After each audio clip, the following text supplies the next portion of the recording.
Nesta aula vamos continuar o estudo dos impostos da competência privativa da União, agora estudando o IR, Imposto sobre Rendas e Proventos de Quaisquer Natureza.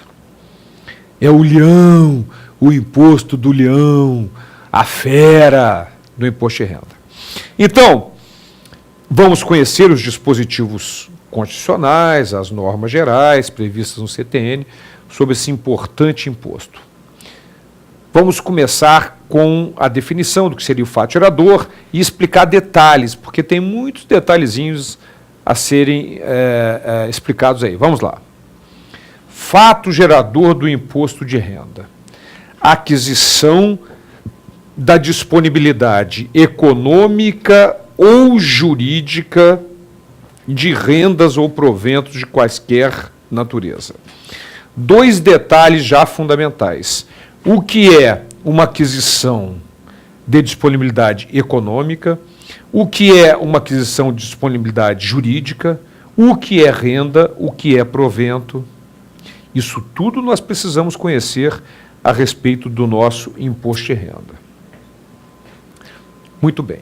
Primeiro vamos estabelecer a diferença entre aquisição econômica e aquisição jurídica. Eu vou montar um quadro e colocar uma situação que você vai entender perfeitamente o que é uma aquisição jurídica e uma aquisição econômica.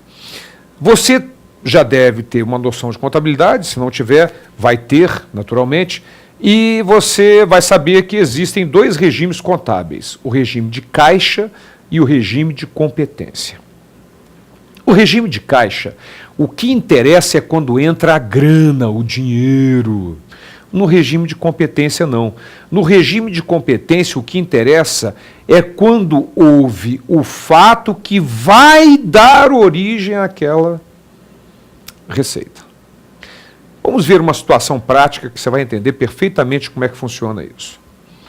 Então, nós temos dois regimes contábeis. O regime de caixa e o regime de competência.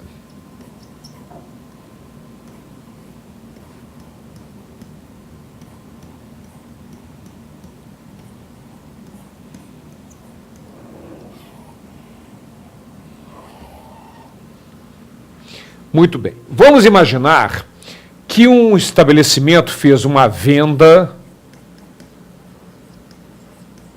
no dia 30 de novembro de 2009.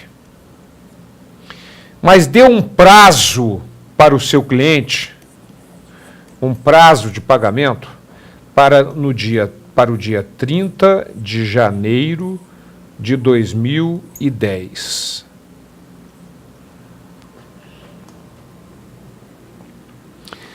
Muito bem. Então, a venda foi em 2009, mas o pagamento será em 2010. Ora, o que interessa no regime de caixa é quando entra a grana, o dinheiro.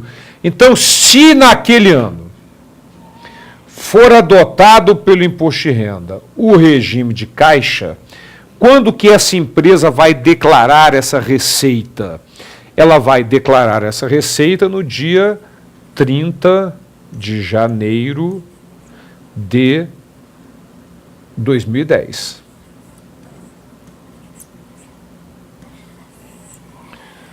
Porque, de fato, a receita vai entrar naquela data e isso é o que interessa para o regime de caixa.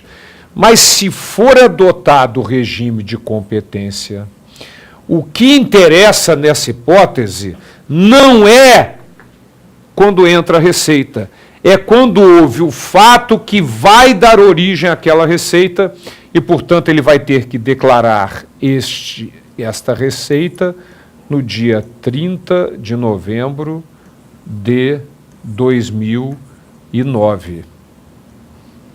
Então, muito embora economicamente não tenha oferido, juridicamente já paga imposto sobre isso. Esta é a nossa aquisição jurídica, portanto, que decorre da adoção pelo imposto de renda do regime de competência. Aquisição jurídica. Aquisição econômica é o regime de caixa, quando entra realmente a grana. E a aquisição jurídica, o que interessa é quando houve o fato que vai dar origem àquela receita e, portanto, embora não tenha oferido definitivamente o dinheiro, já paga imposto sobre isso. Então, voltando, vamos ver um exemplo, um outro exemplo. O indivíduo ganhou o salário de dezembro do ano X em janeiro do ano seguinte. Se o regime adotado pelo imposto de renda naquele ano for o regime de competência, esse indivíduo vai ter que declarar esse salário recebido só no ano seguinte, naquele ano. Porque o fato que deu origem àquele salário ocorreu em dezembro daquele ano, X, embora ele só vai receber efetivamente no ano seguinte, se o regime adotado for regime de competência, ele vai ter que declarar naquele ano em que ele trabalhou, que foi o fato que deu origem ao seu salário, mas que efetivamente ainda não recebeu. Então, se ele recebe o salário de dezembro de 2009 em janeiro de 2010, ele vai ter que declarar na declaração ano base 2009, se o regime adotado for o regime de competência pelo imposto de renda. Só de curiosidade, ninguém precisa decorar, salvo se o examinador, se a prova pedir a legislação do imposto de renda, o que não é comum, mas ninguém precisa saber se o regime adotado é o de caixa ou de competência. Hoje, para a pessoa física, a Receita adota o regime de caixa. Mas isso é hoje, isso pode variar. O importante que você saiba é que podem existir as duas possibilidades, regime de caixa e regime de competência. E do regime de competência surge a possibilidade da aquisição jurídica, que é quando você tem que pagar um imposto sobre uma receita que você já teve a origem, mas ainda não a recebeu efetivamente. Esse é o primeiro detalhe. O segundo detalhe diz respeito à definição de renda e provento. Essa definição está no artigo 43 do Código Tributário Nacional e é muito simples, mas muito diferente da nossa linguagem cotidiana. Esse é o grande detalhe. Muito diferente da nossa linguagem cotidiana. Eu vou também escrever agora no quadro uma situação na qual a gente vai estabelecer essa diferença entre renda e provento. Vamos lá. De acordo com o artigo 43 do CTN, esse artigo classifica da seguinte forma: renda é fruto do trabalho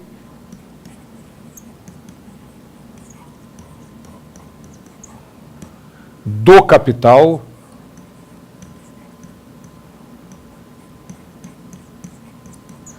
ou da combinação de ambos.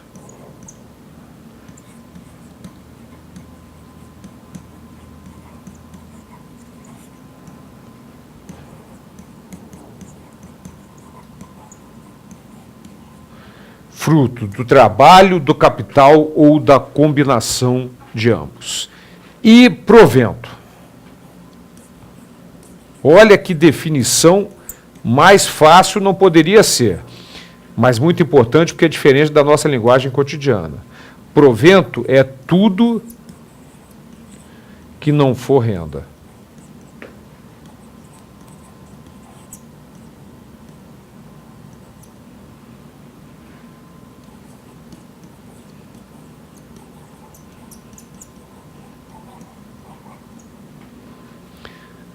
Olha que definição mais simples do artigo 43 do Código Tributário Nacional. Renda, fruto do trabalho, do capital ou da combinação de ambos, provento, tudo que não for renda. Mas, voltando, olha só. Então, vamos imaginar o seguinte: o indivíduo tem um dinheiro, aplicou e teve um ganho na aplicação financeira. Isso é fruto do capital dele e, portanto, é renda. E é tributado. O indivíduo tem um dinheiro, comprou um imóvel e aluga o imóvel. O aluguel é fruto do capital dele. O indivíduo ganha um salário, fruto do trabalho. Uma aposentadoria, fruto do trabalho. Então, fruto do trabalho ou da combinação de ambos é, para o artigo 43 do Código Tributário Nacional, renda. E o resto? Por exemplo, o indivíduo ganha uma pensão. A aposentadoria é considerado fruto do trabalho dele, portanto é renda. Mas a pensão não é fruto do trabalho, não é fruto do capital da pessoa. Então a pensão é renda. Provento. O indivíduo ganhou uma herança. Não é fruto do trabalho dele, não é fruto do capital dele, portanto é um provento. O indivíduo recebeu uma doação, não é fruto do trabalho dele, não é fruto do capital dele, portanto é, para o Código Tributário Nacional, artigo 43, provento. Muito cuidado, que é uma denominação muito diferente da nossa linguagem cotidiana. Isso é importante observar. A gente usa dizer, e até outros ramos do direito utilizam a expressão, provento dos aposentados, provento dos militares. Para o direito tributário, isso é renda, porque é fruto do trabalho deles. Então, muito cuidado. O indivíduo apostou R$2 na Mega Sena, ganhou 27 milhões. O que é isso? Sorte, é lógico, é evidente. Mas, além disso, é fruto do capital. Ele aplicou R$2, ganhou 27 milhões. Então, isso é renda.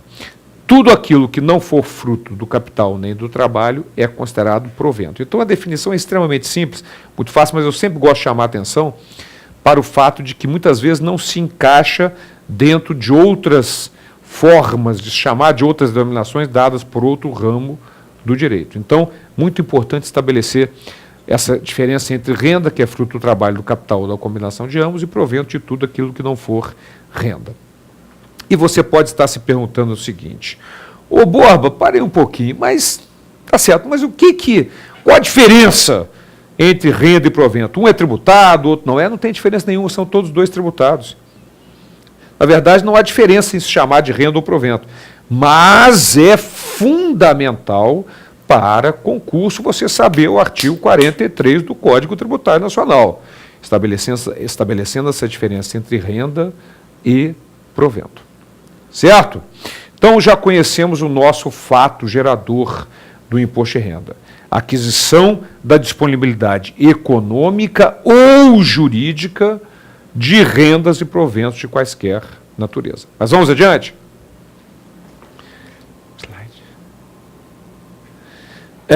Antes de entrarmos nos slides, volto a chamar a atenção que o nosso imposto de renda é um dos impostos mais importantes, que arrecada, na verdade, só perde a arrecadação para a COFINS, que é uma contribuição para a Seguridade Social, que arrecada mais do que imposto de renda e pessoa física e jurídica juntos. Olha esse dado fundamental.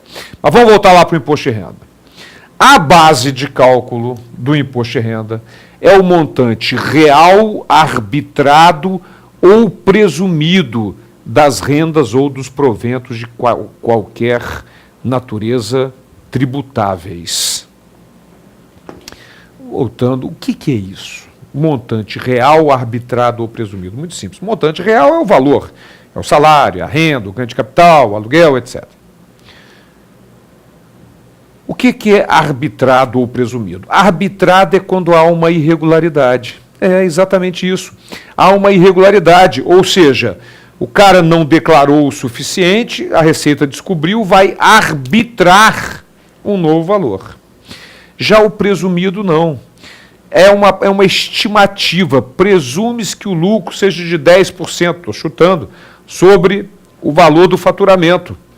É um simplificador. Muitas empresas preferem pagar imposto de renda sobre o lucro presumido. Então, elas têm lá o faturamento, ao invés de ficar calculando custo para dar lucro, para calcular o lucro, não. Aplica um determinado percentual sobre o faturamento, é o lucro presumido, e paga sobre esse lucro presumido. Isso por isso o valor real arbitrado, quando há irregularidade, o fiscal vai lavrar uma auto-infração, ou presumido. Então, a diferença das rendas e proventos de quaisquer natureza. A diferença do arbitrado para o presumido é que no arbitrado há uma irregularidade, o fiscal está corrigindo, arbitrando aquele valor, porque não foram prestadas informações suficientes para ele lançar. Então ele vai arbitrar.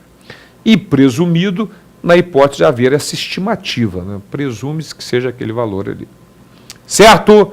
Então, essa é a base de cálculo do nosso imposto de renda e proventos de quaisquer natureza. Na próxima aula, continuamos o estudo dos detalhes com relação ao imposto de renda. Até lá.